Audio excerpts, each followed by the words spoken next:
दोस्तों PMEGP scheme में अब आप 1 करोड़ तक का लोन सब्सिडी के साथ ले सकते हैं। जी हां दोस्तों, नमस्कार। मुझे विक्की गुप्ता जी ने कमेंट किया कि वो पीएमईजीपी के बारे में सब कुछ जानना चाहते हैं। और दोस्तों, मैंने भी विक्की गुप्ता जी को, जो मेरे दोस्त हैं इस यूट्यूब चैनल पर, मैंने उनसे वादा किया कि मैं आपको पीएमईजीपी के बारे में सब कुछ बताऊंगा सोमवार 22 अप्रैल को। और दोस्तों, जैसे मैंने वादा किया विक्की जी से, तो मैं उनको और अपने सभी दोस्तों को आज पीएमईजीपी के बारे में सब कुछ बताऊंगा। कैसे आप इस लोन को अप्लाई कर सकते हैं, क्या सब्सिडी है, क्या आपका मार्जिन है, और कहां से आप अपने प्रोजेक्ट की project report free of cost download कर सकते हैं। तो दोस्तों, क्योंकि ये जो स्कीम है, इसका जो सब्जेक्ट मैटर है वो काफी बड़ा है, तो मैंने डिसाइड किया है कि अपनी इस पहली वीडियो में मैं आपको बताऊंगा पीएमईजीपी स्कीम के बारे में सब कुछ। जी हां, सब कुछ। और जब आप तैयार हो जाएंगे ये वीडियो देखने के बाद इस पीएमईजीपी में अपने प्रोजेक्ट को लोन लेने के लिए, तो फिर मैं एक दूसरी वीडियो भी कल तक जरूर आपको दूंगा, जहां पर आपको 21 स्टेप बताऊंगा कि आप उन 21 स्टेप के द्वारा कैसे इस पीएमईजीपी लोन को ऑनलाइन अप्लाई कर सकते हैं। तो दोस्तों, पहले शुरू करते हैं इस पीएमईजीपी स्कीम के बारे में सब कुछ। दोस्तों, ये जो स्कीम है पीएमईजीपी, मैं आपको बताऊंगा पहले कि ये कौन कौन लोग हैं इसमें जो एलिजिबल हैं इस स्कीम में लोन लेने के लिए। दोस्तों, इसमें दो तरह की जो फैसिलिटीज हैं। एक है इंडिविजुअल के लिए, यानी आप एक इंडिविजुअल हैं तो आप कैसे ले सकते हैं लोन, और दूसरा है अगर आप एक इंडिविजुअल नहीं हैं, यानी उसमें जो तरीके हैं वो हैं कि यानी आप सेल्फ हेल्प ग्रुप में हैं, या आप सोसाइटीज हैं अंडर सोसाइटीज रजिस्ट्रेशन एक्ट 1860 में अगर आपकी सोसाइटी रजिस्टर्ड है, या आप प्रोडक्शन कोऑपरेटिव सोसाइटी है, या फिर आप एक चैरिटेबल ट्रस्ट हैं। तो दोस्तों, ये चार तरीके हुए कि अगर आप इंडिविजुअल नहीं हैं, और एक वो कि अगर आप इंडिविजुअल हैं। तो आप दोनों में अलग अलग स्कीम्स हैं, अलग अलग क्राइटेरिया हैं, अलग अलग एलिजिबिलिटी हैं। मैं आपको बताऊंगा कि कैसे आप prime minister employment generation scheme में आप डायरेक्ट आज लोन अप्लाई कर सकते हैं। दोस्तों, पहले मैं आपको बताता हूं, और जो शायद सबसे इंपॉर्टेंट है, कि अगर आप एक इंडिविजुअल हैं तो कौन इंडिविजुअल हैं जो एलिजिबल हैं इस लोन को लेने के लिए। दोस्तों, सबसे इंपॉर्टेंट बात यह है कि आपकी जो एज है, जो उम्र है, वो 18 साल या उससे ज्यादा की होनी चाहिए। वही लोग इस पीएमईजीपी में लोन लेने के लिए एलिजिबल है। दोस्तों, एक और एलिजिबिलिटी है पीएमईजीपी में लोन लेने के लिए कि आपको कम से कम 8th पास जरूर होना चाहिए। और दोस्तों, दूसरी बात इसमें यह है कि आप इसमें मैन्युफैक्चरिंग या सर्विस सेक्टर किसी भी स्कीम में लोन ले सकते हैं। उसमें कंडीशन यह है कि आपका यह नया प्रोजेक्ट होना चाहिए। दोस्तों, मैं आज आपको एक और बहुत इंपॉर्टेंट बात बताऊंगा कि अगर आपने एक बार पीएमईजीपी में लोन ले लिया है तो आप दोबारा भी अपनी यूनिट के ग्रोथ के लिए कैसे लोन ले सकते हैं। जी हां, यह मैं आपको बिल्कुल आज एक नई चीज बताने जा रहा हूं। तो पहले मैं आपको बताता हूं कि अगर आप एक नए एंटरप्रेन्योर हैं, आप मैन्युफैक्चरिंग या सर्विस सेक्टर किसी में भी अपना बिजनेस शुरू करना चाहते हैं, आप 18 साल की उम्र से बड़े हैं, तो दोस्तों, अगर आपका मैन्युफैक्चरिंग का जो प्रोजेक्ट है वो 10 लाख की कॉस्ट से ज्यादा है, और सर्विस सेक्टर का जो प्रोजेक्ट है वो अगर 5 लाख की कॉस्ट से ज्यादा है, तो आप इस स्कीम में लोन ले सकते हैं। दोस्तों, इस पीएमईजीपी की खास बात यह है कि आपको लोन तो मिलेगा और साथ में सब्सिडी भी मिलेगी। मैं बताऊंगा कैसे। तो दोस्तों, ये जो स्कीम है, इसमें अगर आप एक नए एंटरप्रेन्योर बनना चाह रहे हैं तो आपका जो कॉस्ट ऑफ प्रोजेक्ट है वो मैन्युफैक्चरिंग या सर्विस सेक्टर किसी में भी 25 लाख रुपए से ज्यादा नहीं हो सकता। यानी आपके वो प्रोजेक्ट जहां पर प्रोजेक्ट कॉस्ट 25 लाख रुपीस तक है, वो प्रोजेक्ट इस पीएमईजीपी स्कीम में एलिजिबल है। दोस्तों, इसकी जो सब्सिडी है वो अर्बन और रूरल एरिया में डिफरेंट है। यानी अगर आप अर्बन एरिया में हैं तो आपकी सब्सिडी डिफरेंट है, अगर आप रूरल एरिया में हैं तो आपकी सब्सिडी दूसरी तरह से मिलेगी, यानी परसेंटेज ऑफ सब्सिडी डिफरेंट है। अर्बन एरिया में जनरल कैटेगरी को 15% और स्पेशल कैटेगरी वाले लोग उनको 25%। दोस्तों अब अगर आप रूरल एरिया में हैं तो जनरल कैटेगरी को 25% की सब्सिडी मिलेगी और स्पेशल कैटेगरी वाले को 35% की सब्सिडी मिलेगी। तो दोस्तों मैं समझता हूं अब आपको ये जो सब्सिडी है वो क्लियर हो गई होगी कि अर्बन एरिया में जनरल वालों को 15% और स्पेशल कैटेगरी को 25%, रूरल एरिया में जनरल कैटेगरी को 25% और स्पेशल कैटेगरी को 35%। अब दोस्तों आप ये पूछ सकते हैं कि भाई ये रूरल एरिया क्या है, हम कैसे डिसाइड करेंगे कि ये एरिया रूरल है या नहीं है। तो दोस्तों जिसको भी स्टेट ने, किसी भी स्टेट ने, किसी राज्य ने अगर एक विलेज डिक्लेयर कर दिया है तो वो एक रूरल एरिया माना जाएगा। और दोस्तों इसमें एक कंडीशन और है कि अगर किसी को कोई भी अगर टाउन भी डिक्लेयर कर दिया है किसी स्टेट ने, लेकिन उसकी जो पॉपुलेशन है वो 20,000 से कम है, तो वो भी रूरल एरिया ही माना जाएगा इस पीएमईजीपी स्कीम के लिए। तो दोस्तों अब अगर आपने डिसाइड कर लिया कि आपको पीएमईजीपी के अंतर्गत लोन लेना है तो फिर आपको अपना कितना पैसा चाहिए। तो दोस्तों बहुत कम पैसे में आप एक एंटरप्रेन्योर बन सकते हैं अगर आप इस पीएमईजीपी के थ्रू लोन ले रहे हैं। दोस्तों हां, अगर आप जनरल कैटेगरी से हैं तो आपको अपना मार्जिन केवल 10% लगाना है और जो 90% है वो बैंक लोन सैंक्शन करेगा। और अगर आप स्पेशल कैटेगरी में हैं तो आपको केवल 5% यानी 5% प्रोजेक्ट कॉस्ट का अपना लगाना है और 95% बैंक आपको लोन सैंक्शन कर देगा।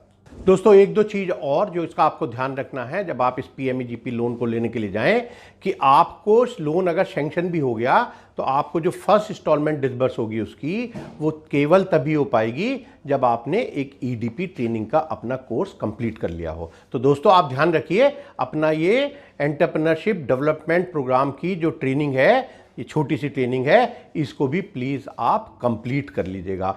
दोस्तों इसकी जो इंप्लीमेंटिंग एजेंसी है वो 3 इंप्लीमेंटिंग एजेंसी हैं, केवीआईसी, केवीआईबी और डीआईसी, यानी khadi and village industries commission, khadi and village industries board और डिस्ट्रिक्ट इंडस्ट्रीज सेंटर। जितने भी स्टेट गवर्नमेंट है वहां पर डिस्ट्रिक्ट इंडस्ट्रीज सेंटर्स हैं, तो ये इसके नोडल एजेंसी हैं। साथ में आपको एक इसकी नई स्कीम बताता हूं कि अब 3 साल के लिए यानी 2017-18 से शुरू हुआ था ये और 2019-20 तक उन यूनिट्स के लिए जिन्होंने पहले ये केवीआईसी में लोन लिया था, पूरी तरह से उसको रीपे कर दिया, उनका 3 साल का प्रॉफिट है कंटिन्यूअसली, तो वो अपनी यूनिट की ग्रोथ के लिए दोबारा जा सकते हैं इस पीएमईजीपी स्कीम के अंतर्गत। तो मैं आपको बताता हूं कि अगर आप अपनी यूनिट के ग्रोथ के लिए ये एक बार लोन लेने के बाद उसको पूरा पे करने के बाद अगर आपकी यूनिट अच्छी चल रही है तो आप उसमें दोबारा 1 करोड़ तक का प्रोजेक्ट कैसे ले सकते हैं। दोस्तों ये बड़ी इंपॉर्टेंट इंफॉर्मेशन मैं आपको बताने जा रहा हूं कि अगर आपने पीएमईजीपी में लोन लिया था पहले, उसका पूरा रिपेमेंट भी कर दिया, तो लोगों को समस्या होती है कि अब मैं क्या करूं, अब मैं कैसे कहां से फंड इकट्ठा करूं। तो दोस्तों उनके लिए यानी जो यूनिट्स अच्छी चल रही हैं, वेल परफॉर्मिंग यूनिट है, टर्नओवर ठीक है, प्रॉफिट ठीक है, उनके लिए 5500 करोड़ रुपए गवर्नमेंट ने अलॉट किया है। 5500 करोड़ रुपए गवर्नमेंट ने अलॉट किया है उनको पैसा देने के लिए। दोस्तों इसके लिए जो कंडीशंस हैं वो ये हैं कि आपकी यूनिट 3 साल से प्रॉफिट में होनी चाहिए और आपने जो पहले लोन लिया वो लोन आपका रीपे हो जाना चाहिए पूरा का पूरा। इसमें भी सब्सिडी है, जी हां, इसमें जो मैन्युफैक्चरिंग सेक्टर की यूनिट्स हैं उनको 1 करोड़ तक का और जो सर्विस सेक्टर हैं उनको 25 लाख रुपए तक का लोन मिल सकता है। दोस्तों इसमें जो सब्सिडी है उसका थोड़ा जो रूप है वो थोड़ा डिफरेंट है, यानी इसमें अर्बन रूरल इस तरह का नहीं है, जनरल कैटेगरी और स्पेसिफिक कैटेगरी भी नहीं है, ये सब के लिए सेम है। बस इसमें फर्क इतना है कि जो नॉर्थ ईस्टर्न रीजन है एनईआर और जो हिली स्टेशंस हैं उनमें सब्सिडी दूसरी तरह से है, यानी उनकी परसेंटेज डिफरेंट है। तो दोस्तों इस अपग्रेडेशन में या एक्सपेंशन वाली स्कीम में जो सब्सिडी है वो 15% की सब्सिडी है, यानी 1 करोड़ तक के लोन मैन्युफैक्चरिंग में और 25 लाख रुपए तक का लोन सर्विस सेक्टर में अगर आप ले रहे हैं इस स्कीम में तो आपको 15% की सब्सिडी मिलेगी और 20% की सब्सिडी मिलेगी अगर आपका जो प्रोजेक्ट है वो नॉर्थन ईस्टर्न रीजन में या हिली स्टेट्स में, हिली एरिया में आप लगा रहे हैं, किसी में हिल स्टेट जो कहलाते हैं। दोस्तों इसमें जो कंट्रीब्यूशन है, जो आपका मार्जिन है, उसका भी दूसरा तरीका है, यानी इसमें सब कैटेगरी के लिए आपका मार्जिन सेम रहता है। तो दोस्तों जो आपका मार्जिन है उसमें सबके लिए बराबर है, यानी 10% मार्जिन आपको लगाना पड़ेगा अपने पास से इस ग्रोथ स्कीम में, यानी जो एक्सपेंशन के लिए अगर आप लोन ले रहे हैं। दोस्तों जब आप अपने एक्सपेंशन में जाते हैं तो हो सकता है कि आप कहें कि मैंने अभी तक तो किराए की जगह में मैं अपना फैक्ट्री या सर्विस सेक्टर की जो इंडस्ट्री है वो मैं चला रहा था, जो एंटरप्राइज है, लेकिन अब एक्सपेंशन में आप ऐसा भी प्लान कर सकते हैं कि चलो मैं अपनी जगह मैंने ले ली है या मैं अब इसमें बिल्डिंग भी बना लूँ, अपनी जगह में काम करूँ। तो दोस्तों उसमें एक दो छोटी छोटी चीज़ें मैं आपको और बता देता हूं जो इस एक्सपेंशन वाली स्कीम के लिए हैं कि आपकी जो बिल्डिंग की जो कॉस्ट है, वो जो सैंक्शन पूरी जो कॉस्ट ऑफ प्रोजेक्ट मानी जाएगी जो बैंक की तरफ से, वो जो बिल्डिंग की कॉस्ट है वो 25% से ज़्यादा नहीं होनी चाहिए। आपकी टोटल कैपिटल कॉस्ट जो है वो 60% तक हो सकती है, यानी बिल्डिंग और मशीन मिला के 60% तक हो सकती है आपकी कैपिटल कॉस्ट, जिसमें बिल्डिंग 25% हो सकता है और ये 60% के बाद जो 40% है वो दोस्तों वर्किंग कैपिटल में आप यूज कर सकते हैं। बहुत इंपॉर्टेंट बात, अधिकतर जब हम जो छोटे व्यापारी हैं जब अपना व्यापार शुरू करते हैं